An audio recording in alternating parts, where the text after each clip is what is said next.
Fil-katekiżi tagħna eżistijej tal-aħħar kont qed nieħu it-tema tas-salvazzjoni u għamna mixja ftit mhux ħażin. Tlaqna billi rajna dwar x'inhuma s-sorsi tal-verità dwar is-salvazzjoni tal-bniedem u rajna kif dawn huma l-awtorità tal-kelma t'Alla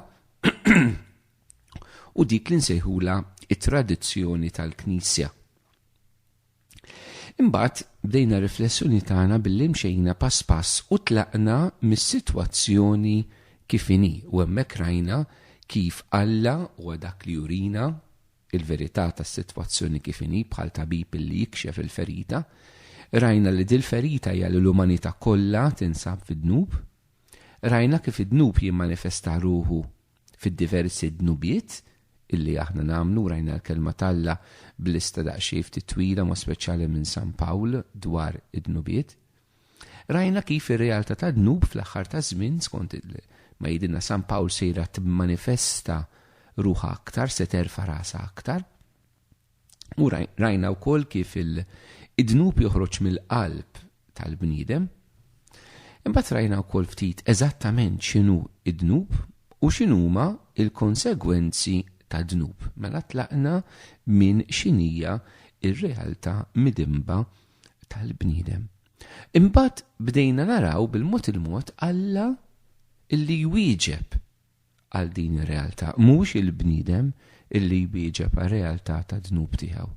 Huwa Alla fl-imħabba u l-ħniena infinita tiegħu lejna l-bnedmin. Din hija verità illi qatt ma nistgħu nesplorawha biżżejjed, nistgħu nagħmlu ħajjitna nimmeditaw din il-verità li Alla jħobb il-bniedem midrub, miġruħ bid-dnub. U rajna kif din l-inizjattiva t'Alla issib il-milja tagħha fil-persuna għażiża ta' Sidna Ġesu Kristu li huwa l-uniku salvatur tal-bniedem. Illum sejrin naraw hekk f'din il-mixja li qegħdin nagħmlu dwar kif Ġesu salvana bil-passjoni tiegħu, bil-passjoni u l-mewt u l-qawmin tiegħu. Nixtieq infakkar li dawk kollha li ma semgħux il-katekiżijiet li tajt s'issa dwar it-tema ta' salvazzjoni l-inqos li hija tema ħafna importanti fil-mixja tagħna, inħeġġitkom sabiex issibu il-ħin il-mument li tisimgħu il-katekiżijiet ta' qabel. Illum naraw eżistej Ġesu salvana propju bil-passjoni, il-mewt u l-qawmin tiegħu. Aħna dinha forsi nafuha.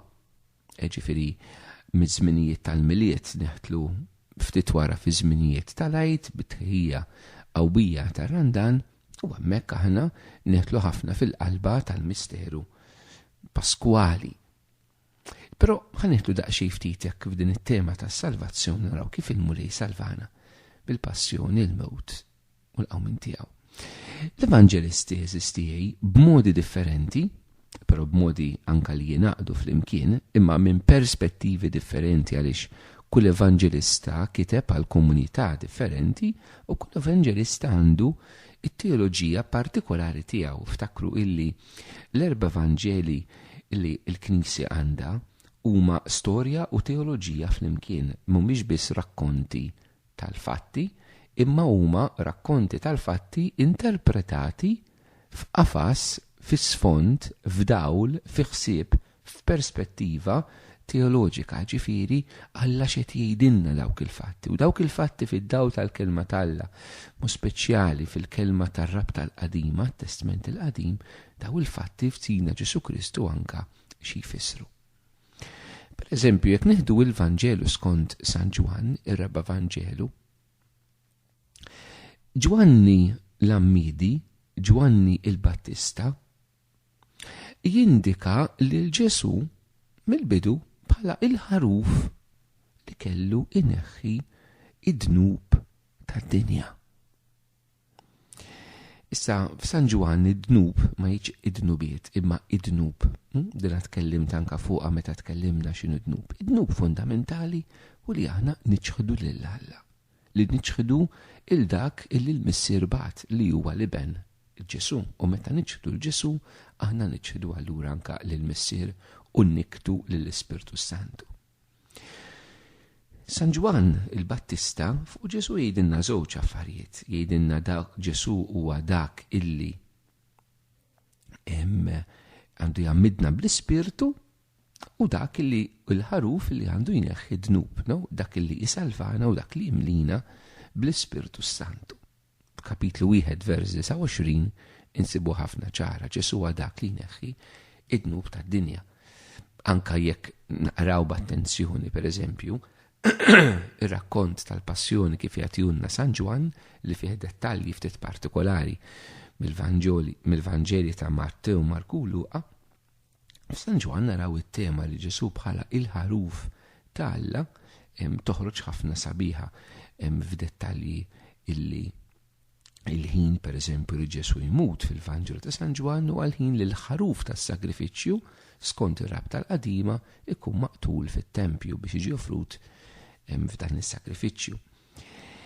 Mista nidħol fid-dettalji kollha eżistijej tal-Vanġeli għaliex nistgħu nagħmlu serje ta' katekeżijiet fuq biss u jkunu sbieħ. Ma li x'qed nifokkaw dan illi Ġesu iddilja ma' dis-sitwazzjoni tal-bniedem li huwa mifrut minn Alla. U din b'mod partikolari għalkemm mhux esklusiv, iddilja magħha hekk ġifieri Ġesu ġie affronta dir-realtà tad-dnub fil-mument tal-passjoni tiegħu. Il-Katekiżmu tal-Knisja eżistijej fil-paragrafu 1851 1851 jgħidilna tal-kliem. U propju fil-passjoni li bija il-ħniena ta' Kristu tirbaħ id-dnub. U propju fil-passjoni li bija il-ħniena ta' Kristu tirbaħ id-dnub. Dan il-vers illi b'xi mod anke għandu l-eku dak li San Pawl jgħid fl-ittra tiegħu ir-Rumani kapitlu 3 vers 25 meta jgħid hekk Pawlu. Lilu, u għet referi għal Ġesu, Alla edu sagrifiċċju ta' tpattija għal maħfra ta' dnubiet, għal dawk li jemnu bih, u dan bis-saħħa ta' demmu. Mela il-maħfra ta' dnub. Bħalma fit-Testament il-qadim il-maħfra ta' dnub kienet marbuta mal-offerta sagrifikali tal-ħaruf. Ġesu li hu l-ħaruf vera, il-maħfra ta' dnub fit-Testament il-ġdid fir-rabta il-ġdida li Alla jagħmel mal-bniedem f'Ġesu Kristu marbuta mas-sagrifiċċju tal-ħaruf il-ġdid li hu Kristu nnifsu fuq is-salib. Fuq is-salib Ġesu huwa biex ngħidu hekk il-vittma l-ħaruf tas-sagrifiċċju għall-maħfra u Ġesu huwa wkoll is-saċerdot li joffri dan is-sagrifiċċju. Huwa kemm il-vittma u kemm is-saċerdot. L-iktar ħaġa li nixtieq noħroġ minn dir-realtà illi Ġesu ddilja mad-dnub, Ġesu ħafer id-dnub fis-sagrifiċċju tiegħu tas-salib. L-iktar ħaġa li nixtieq norbot hija li l-ħnina t'Alla hi marbuta mas-sagrifiċċju ta' Kristu fuq is-salib. U din qed ngħidha xi drabi nieħu l-impressjoni, nista' nkun żbaljat, imma xi drabi nieħu l-impressjoni illi f'ċerta predikazzjoni, f'ċerti messaġġi li nagħtu anke xi drabi fih dan il-Knisja, kemm lilna l-insara stess u kemm il-Knisja mad-dinja, sem Knisja mhux qed ngħid il-Papa l-isfiqiet u t-tagħlim tagħha, imma programmi radio, television, pariri, xi drabi anke jkunu involuti saċerdoti fihom. Xi drabi isna il-ħnina t'Alla impoġġu għalli il-mulej jaf li aħna niżbaljaw, jadirna, jalqajnejh, u wissu ma ġara xejn kamonnejja. U nifirduha mis-salib ta' Kristu. Il-ħnina t'Alla eżistijej biex aħna nifhmuha, irridu nifhmu dak li Ġesu għadda minnu fuq is-salib. Għaliex Ġesu id-dnub tagħna Alla l-Missier meta ħares lejn id-dinja ma qagħadx fis-simgħawijiet jaħassra daw il-bniedmin umani kemm ishom kemm qegħdin joffenduni ejja ħanaraqtek għajnejja għalihom. U issu ma ġara xejn nibdew mill-ġdid. Le, bagħat il-Ġesu u miet għalina. Il-ħnina t'Alla għandha prezz. Il-ħnina talla hija gratwita, hija libera għalina. Però għandha prezz li ma ħallasniex aħna, li ħallas Ġesu. U xi drabi għax il-prezz ma nħallsuhx aħna ma nħallasna l-ebda prezz biex Alla jħinna lina, iħinna lina b'mod gratwit, b'xejn. Però li jagħtijinna b'xejn ma akkwistajniex b'xejn, akkwistajna bil-merti tal-passjoni l-mewt ta' Sina Ġesu. Ġesu bata għalina fuq is-salib, il-ħnina tiegħu toħroġ mill-pjagi tiegħu, il-ħnina tiegħu toħroġ mill-kustat minfut tiegħu. Eżistijaj. U din hija xi ħaġa li xi drabi inħoss li maħniex nenfasizzawha biżżejjed. Aħna rridu npoġġu l-ħarsa tagħna jew kif jgħidilna l-awtur tar-Ittra lil-Lut, kapitlu 12 vers 2. Samru il-ħarsa tagħkom fi Kristu. U jiena nżid fi Kristu msallab. Aħna rridu npoġġu il-ħajja tagħna li tħares lejn Ġesu u nifhmu li l-ħnina tiegħu ħarġet mill-pjagi tiegħu, il-ħnina tiegħu ħarġet mis-salib imqaddes tiegħu, il-ħnina tiegħu ħarġet minn din id-tbatija mhux biss fiżika, imma iktar mid-tbatija fiżika, kemm mid-tbatija fiżika wkoll, mid-tbatija profonda spiritwali illi Ġesu għatta minna fuq is-salib u nixtieq nieħdlu ftit fiha. Għax il-ħnina talla mhijiex ċip. Il-ħnina talla mhijiex ċip. Jekk hemm devozzjoni fi żminijietna sistijaj, devozzjoni popolari, grazzja kbira minn Ġesu u approvata mill-Knisja, illi taqqat il-ħnina talla mas-salib ta' Ġesu, hija d-devozzjoni hekk imsejħa magħrufa tal-ħnina divina kif murija l-Santa Faustina Kowalska.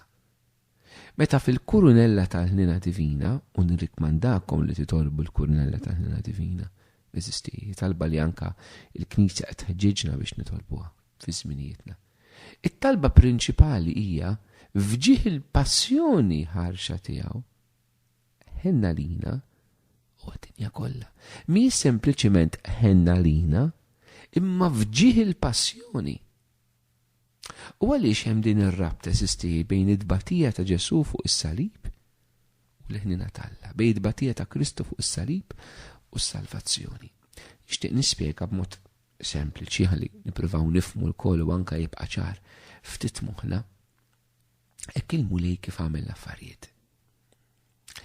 Fil-kelma talla hemm dik li jgħidula teoloġija ta' corporate personality xini hija meta persuna fih innifsu jaqqat jissimbolizza u jġib fis-seħħ mela jaqqat jissimbolizza u jġib fis-seħħ, ġifieri mhux sempliċement mill-lat simboliku biex ifisser, imma iġiba fis-seħħ, iġiba realtà.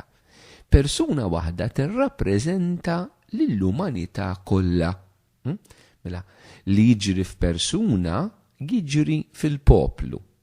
Tajjeb. F'Adam, per eżempju, għandna dan il-kunċett. Fil-waqgħa ta' Adam l-umanità kollha taqa' titbiet minn Alla. San Pawl jgħidilna bid-diżubbidjenza ta' bniedem wieħed daħal id-dnub fid-dinja. L-istess però għandna fi Kristu wkoll, illi bil-maqlub Ġesu x'għamel? Ġesu għamel bil-maqlub ta' dak illi seħħ f'Adam. Ġesu għalhekk San Pawl isejjaħ il-Adam, il-Kristu skużawni, bħala Adam il-ġdid. Għaliex? Għax Ġesu jagħmel bil-maqlub ta' dak li jagħmel Adam. Adam kellu jkun iben il-missier. Ma l-iben vera tal-missier huwa Kristu. Mela l-umanità li verament istennaddu mill-individwu għal poplu li ħatkun iben il-missier hija dawk li huma jeħtlu fi Kristu. Adam kif ma kienx iben il-missier? Bid-diżubbidjenza. L-iben tal-missier vera huwa dak li jobdi. Mentri Adam ma bdiex, kiser il-kelma illi l-missier tagħ kien diżubbidjenti. Għalhekk Pawlu jgħid kif bid-diżubbidjenza ta' wieħed ta' dam daħal id-dnub u l-mewt fid-dinja, hekk bl-ubbidjenza ta' wieħed li ja Kristu seħħet is-salvazzjoni tagħna. Mela Ġesu eżisti jagħmel bil-maqlub ta' dam u il-momenti tal-ubbidjenza, jiġifieri Ġesu li jagħmel perfettament u din nistgħu diskors perfett fuq u kemm irridu fit-tul. Ġesu kontinwament jgħid jiena ġejt biex nagħmel dak li l-Missier, jiena ġejt nagħmel dak li nara l-Missier narah jagħmel, jiena ġejt ngħid dak li l-Missier jgħid, jiena ġejt inwettaq ir-rieda tal-Missier, l-ikel tiegħi u li nagħmel ir-rieda tal-Missier. Immur għall-passjoni jgħid ħalmu nagħmel dak li l-Missier minna ħad-dinja taraf li nħobbu. Fil-Bibbja li tħobb mhix li tħoss xi feeling, imma li tagħmel ir-rieda tal-Alla, li tħobb il-Alla ifisser li tagħmel ir-rieda tiegħu, li tagħmel dak li hu jixtieq minnek. Dak tfisser tħobb l-Alla. Għalhekk Ġesu anke lilna li nħobbuh jgħidilna min iħobbni ħares kemmti li aħna nħobbu lil Ġesu mhuwiex xi feeling eżisti. L-imħabba tagħna l-Kristu mhijiex xi feeling, imma l-imħabba tagħna l-Kristu li aħna nagħmlu dak li Ġesu jgħidilna. F'kelma waħda kif ippoġġiha San Franġis d'Assisi li aħna ngħixu l-Evanġelju għax dak li Alla jrid minna jinsab fil-kelma tal-Alla, jinsab fil-Vanġelu tiegħu. Mela, Ġesu eżisti naraw li f'ħajtu kollha bil-maqlub ta' dam għamel dak illi l-Missier rid minnu. L-ewwel mument kienet l-inkarnazzjoni. Insibu hawnhekk anke l-ittra lil Lut li Ġesu jikkwota salm mit-Testament il-Qadim jibgħu dieħel fid-dinja mela l-mument tal-inkarnazzjoni jgħid hawn jien Missier ġej nagħmel ir-rieda tiegħek. Ġesu isir bniedem b'ubbidjenza xewqa tal-Missier eżisti. Ġesu l-ħajja tiegħu kollha wettaq ir-rieda tal-Missier, però b'mod partikolari din tidħol fil-mumenti tal-passjoni tiegħu. Naraw ġiex momenti partikolari wkoll nerġu fil-passjoni li huma il-Ġetsemani u l-kruċifissjoni s-saliba ta' Kristu. Fil-Ġetsemani Ġesu jgħid lill-Missier biet minni dan il-kalċi ma mhux li rid jien imma li trid int. Il-ġnien tal-Ġetsemani fih iseħħ il-maqlub tal-ġnien tal-Eden. Fl-Eden il-bniedem jgħid lil Alla mhux li trid int imma li rid jien. Fil-ġnien tal-Ġetsemani Kristu jgħid il-Missier mhux li rrid jien imma li trid int. Araw kif huwa bil-maqlub, araw il-profondità. U dan Ġesu jerġa' jtennieh fuq is-salib meta jgħid Missier nerħi ruħi f'idejk. Mela l-ubbidjenza lejn il-Missier u l-abbandun mhux biss nagħmel ir-rida tal-Missier imma nintelaq f'idejh, mhux biss nagħmel li jgħidli li hu jixtieq minni imma nafda ħajti kompletament f'idejh. L-ewwel ħaġa din l-ubbidjenza eżisti. U din l-ubbidjenza ta' Kristu fuq is-salib, din l-ubbidjenza jekk nieħdu ftit iktar hekk inħaffru ftit iktar issa fil-fond tagħha, kienet tbatija kbira. Kienet tbatija kbira għal ġiex raġunijiet partikolari. Tbatija li Ġesu qed jgħid iva lill-Missier f'kuntest ta' tbatija fiżika ta' persekuzzjoni, moment li qegħdin joqtluh. Jiġifieri jibqa' jagħżel lill-Missier fil-mument tas-sofferenza, mhux fil-mument biss tat-tabur u tal-mirakli u tal-folol li jiġru warajh. Imma jagħżel lill-Missier fil-mument ta' tbatija. Jibqa' jgħid jibqa' jobdi. Però iktar profond minn hekk, il-passjoni ta' Kristu hija t-tbatija kbira tiegħu, mhix id-tbatija fiżika għalkemm dik hija sofferenza tremenda, imma hija tbatija ta' ruħu u din nixtieq inħaffru ftit fiha biex nifhmu hekk il-mulej fuq is-salib minn xi xadda. U biex neħtlu fiha, irridu neħtlu f'talba partikolari illi Ġesu jitlob meta jgħid Alla tiegħi għaliex tlaqtni. Din hija t-talba li Ġesu qed jikkwota minn Salm 22 fl-Iskrittura mir-Rabta l-Qadima. U salm li jibda mill-momenti meta l-bniedem ħoss Alla l-bot minnu, però dak is-salm jiġi trasformat salm kbir ta' fiduċja. Falla meta aħna naqraw kollu dak is-salm. Ġifieri mhix qajta ta' disperazzjoni dik il-karba ta' Ġesu fuq is-salib, ma proprju hija qajta ta' abbandun falla. Għalhekk Alla tiegħi xtlaqtni titbiddel f'Missier nerħi ruħi f'idejk. Però nixtieq nifhmu ftit dik it-talba x'kienet tfisser. Alla tiegħi għaliex tlaqtni. Xi tfisser? Ma tfissirx li Alla l-missier il-Ġesu f'dak il-mument għal għajnej ħalih u telqu. Ma tax kasu, ma semawx iktar profonda minn hekk. Biex nifhmu xejdina San Pawl fit-tieni ittra tiegħu l-Korintin kapitlu 5, vers 21, meta jgħid hekk għal Ġesu, Alla.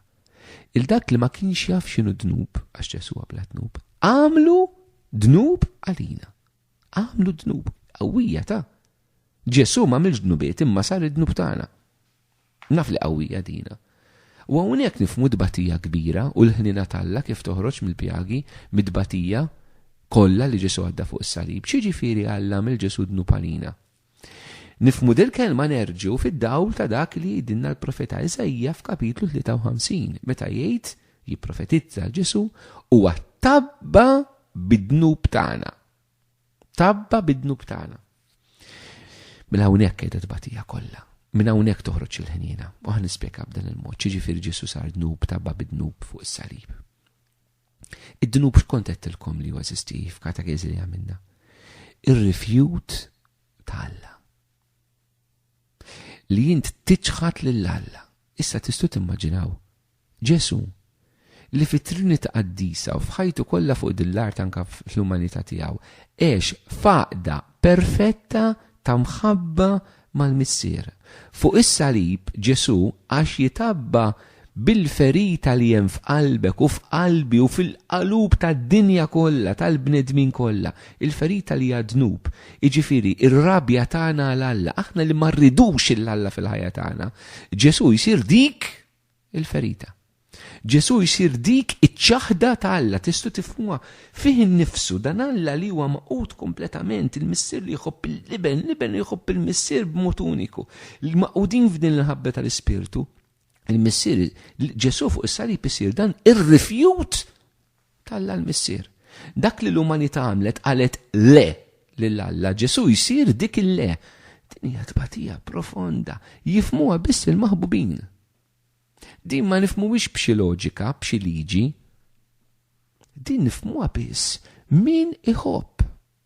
Tista' tifhem inti persuna li inti tħobb totali biex neddam ftit eżempju żgħir ta' għax aħna Allu perfett fil-maħabba ġifieri kull ma ngħidu qatt ma nistgħu nifhmuh bil-moħħna. Inti immaġinak tħobb persuna b'mod totali u persuna l-oħra taf li tħobbok b'mod totali, taf li hemm dil-imħabba. F'daqqa waħda hemm xi ħadd ieħor li jobodok lilek, jobodok. Li lilek ma jridikx f'ħajtu. U dil-persuna li inti tant tħobb f'daqqa waħda issir dik il-persuna, issir dik il-mibeda, issir dik iċ-ċaħda, dik il-persuna għandha. Għalik, l-oħra għalik. Ġesu tabba bid-dnub tagħna, mela mhux ħala għajnejh għad-dnub tagħna, mhux isu żiżi isu ma ġara xejn. Ġesu tabba bid-dnub tagħna, Ġesu bata dbatija tal-firda minn Alla l-missier. Tafu xi dbatija di dbatija tafu x'inhi. Hija dbatija tal-infern. Għax fejn il-bniedem ibati l-abbandun tal-Alla jħossu maqtuħ minn Alla totalment. U hija l-ikbar sofferenza tal-bniedem li jkun maqtuħ minn Alla. L-infern jiġri jekk eżisti. Araw x'bata Ġesu għalina fuq is-salib. Aħna ħafna drabi għaliex aħna maħniex maħtufa minn Alla. Aħna naraw iżblajnin ta' din id-dinja. L-ola tbatija aħna nagħmlu nasbu għal-mart fiżiku eżisti, il-persekuzzjoni, l-ola tbatija li tkun maqtuħ minn Alla. Int maqtuħ minn Alla l-ola sofferenza. U Ġesu bata l-ola sofferenza minħabba għax id-dnub tiegħek mela dnub Alla mhux ħafru. Tagħnu l-punt kollu. Alla ma ħafirx id-dnub tagħna f'Ġesu Kristu billi għala għajnej għalih, imma billi tabba bih. Billi tabba bih. U allura aħna eżisti meta nifhmu dan, il-ħnina tal-Alla narawha kemm verament hija kbira. Immaġina tabib inti, illi biex ineħħilek il-marda tiegħek joħodha fuqu. Mamma mija, li għamel ħiltu kollha biex ifejqek u kull sagrifiċċju għalik u jista' ma jħodlokx flus u jħallaslek il-kura huwa stess, tgħid kemm ħobni dat-tabib. Imma li jieħu l-marda tiegħek fuqu hija kbira dik l-imħabba. U Ġesu hekk fejjaqna. Dil-marda ta' dnub mhux fejjaqa billi poġġa jdejh fuqha u fejjaqa, imma ħada fuqu. Dan qatt ma nistgħu nimmeditaw fuqu biżejjed eżisti.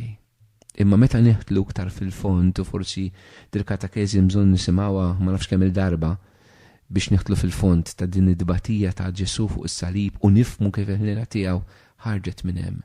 Din eżistija, bekk salvana l-mulej.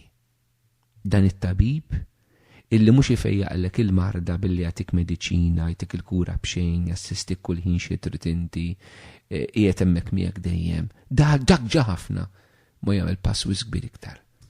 Lill-marda tiegħek joħodha fuqu, jissakkja minn ġewwa fik, jixroba minn ġewwa fik, eżistijaj, ħalli titlaq minn fuqek, joħodha fuqu għaliex fuqu jaf li hu differenti, jaf li hu persuna b'saħħtu u fiq tista' tfih. Alla jiġi fejjaqna b'dil-intimità li għal għajnejh għadnu btana m'hemm l-ebda intimità. Alla ma jħobbniex b'xi feeling f'qalbu hekk. Imma Alla jiftaħ għajnejh, poġġi jdejh fuq il-ferita tad-dnub tal-bniedem, joħodha fuqu għax jaf li hu biss bħala Alla jista' jeħles l-umanità minn dik il-ferita.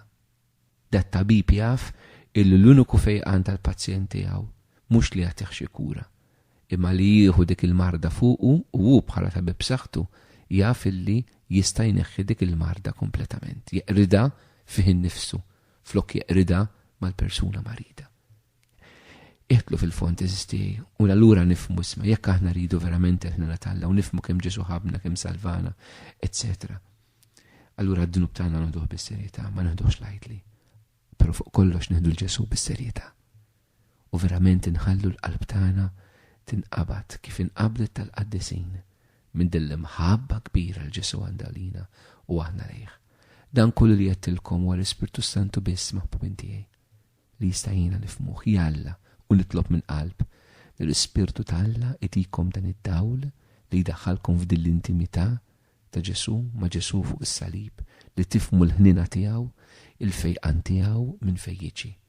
Għalhekk tgħidilna l-kelma tal-Alla bis-swat tiegħu, bil-pjagi tiegħu, aħna sibna il-fejqan tagħna.